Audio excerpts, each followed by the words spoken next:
开窗法长大才开花。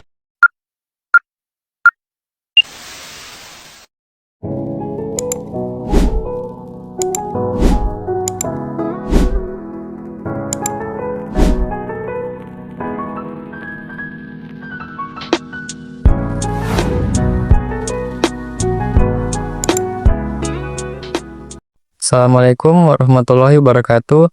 Salam, Om Swastiastu, Namo Buddhaya, dan salam kebajikan. Semoga kita dalam keadaan sehat dan bersemangat. Pada kesempatan kali ini, kita akan membahas sebuah topik yang sangat penting dalam ilmu geografi dan pertanian, yaitu kelembapan udara dan pengukurannya. Seperti yang kita tahu, kelembapan udara berperan besar dalam kehidupan sehari-hari, mulai dari cuaca, pertanian, hingga kesehatan.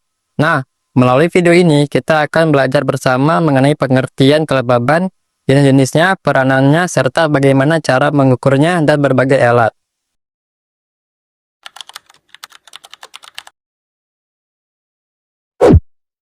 Definisi kelembaban udara dan jenis-jenis kelembaban udara adalah jumlah uap air yang terkandung dalam udara pada suatu waktu dan tempat tertentu. Kelembaban ini sangat penting karena mempengaruhi kenyamanan manusia, cuaca, iklim, dan pertumbuhan tanam. Kelembaban udara terbagi menjadi dua, salah satunya yaitu kelembaban mutlak atau absolute humidity. Kelembaban mutlak adalah jumlah massa uap air yang benar-benar ada di dalam udara pada volume tertentu. Satuannya ialah gram uap air per meter kubik udara. Contohnya, jika dalam 1 meter kubik udara terdapat 15 gram uap air, maka kelembaban mutlaknya adalah 15 gram per meter kubik. Ciri-cirinya ialah tergantung pada suhu, hanya menghitung beberapa banyak uap airnya saja.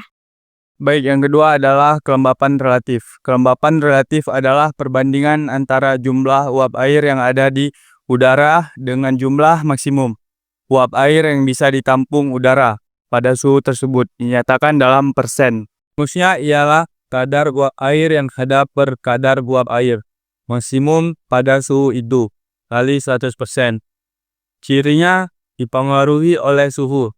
Makin tinggi suhu, kapasitas udara menampung uap air makin besar, sehingga RH bisa turun meskipun uap air tetap sama. Kesimpulannya adalah kelembapan mutlak. Jumlah uap air yang sebenarnya ada di udara.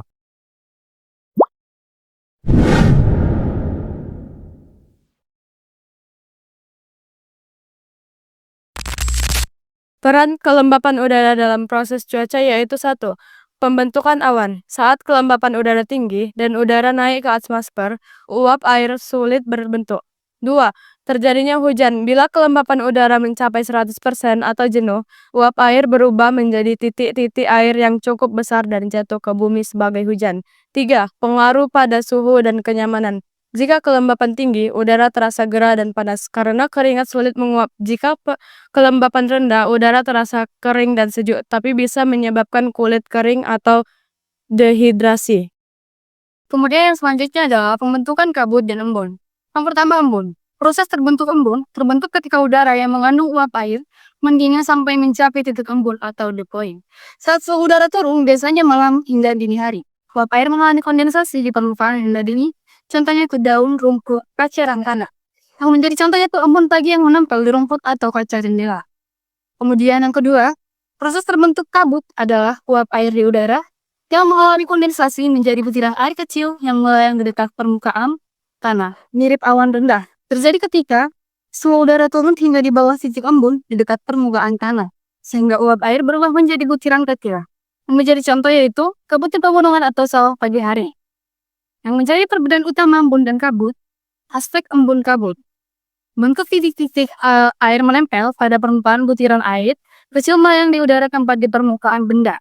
Yang menjadi contoh tadi itu rumput, kaca, dan tanah. Di udara dekat permukaan tanah, proses kondensasi langsung pada permukaan dingin, kondensasi di udara.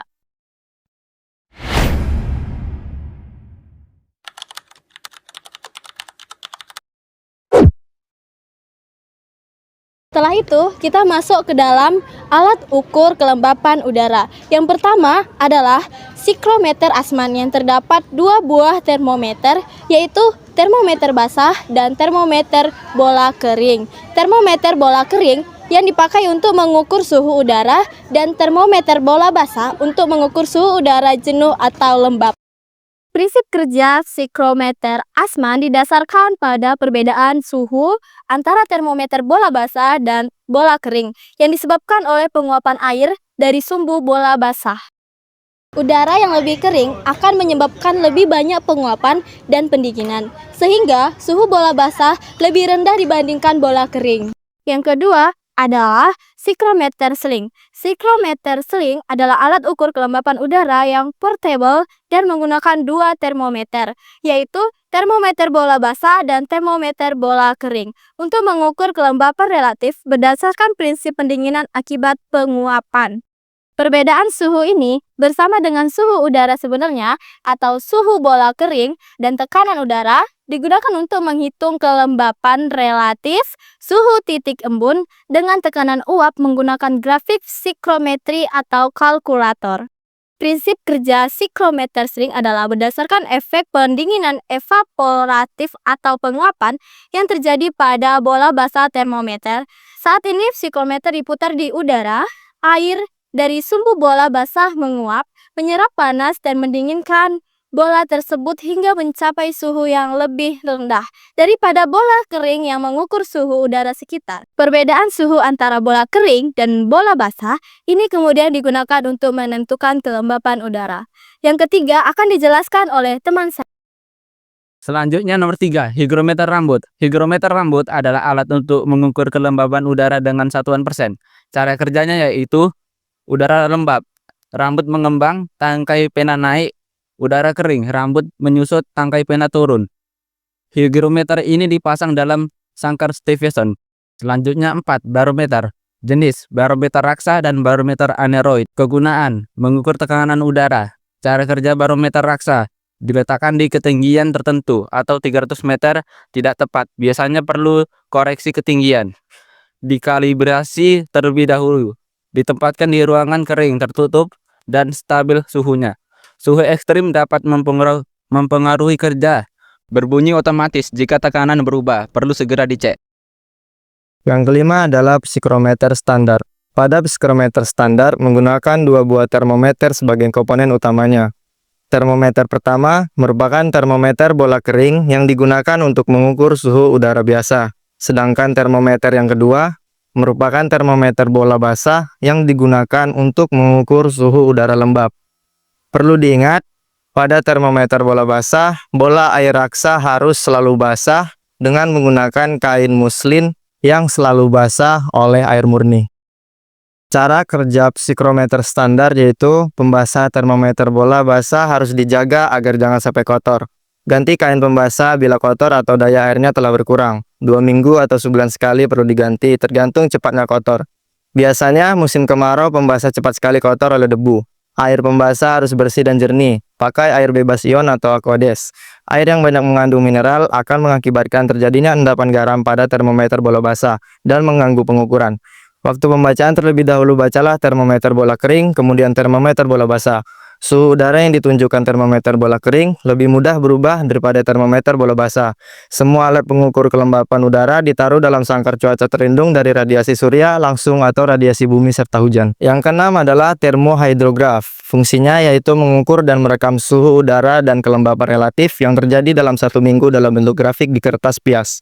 Prinsip kerjanya yaitu memanfaatkan perbedaan muai rambut yang akan menggerakkan pena bila terjadi perubahan suhu udara sehingga dapat membuat jejak atau grafik pada kertas pias yang direkatkan pada silinder yang berputar. Setiap pergantian kertas pias perlu diperhatikan posisi jam, suhu udara, dan tinta pena.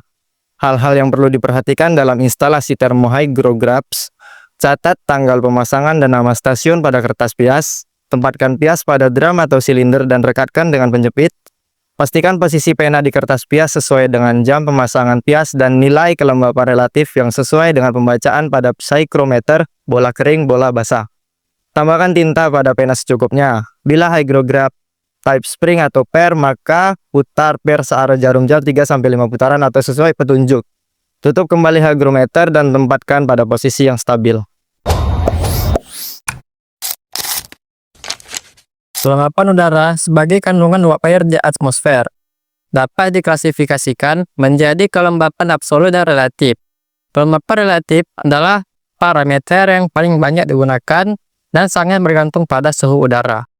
Sekian video penjelasan kelembaban udara dan alat ukurnya dari kami. Semoga penjelasan yang kami sampaikan dapat bermanfaat, menambah wawasan, dan bisa diterapkan dalam kehidupan sehari-hari.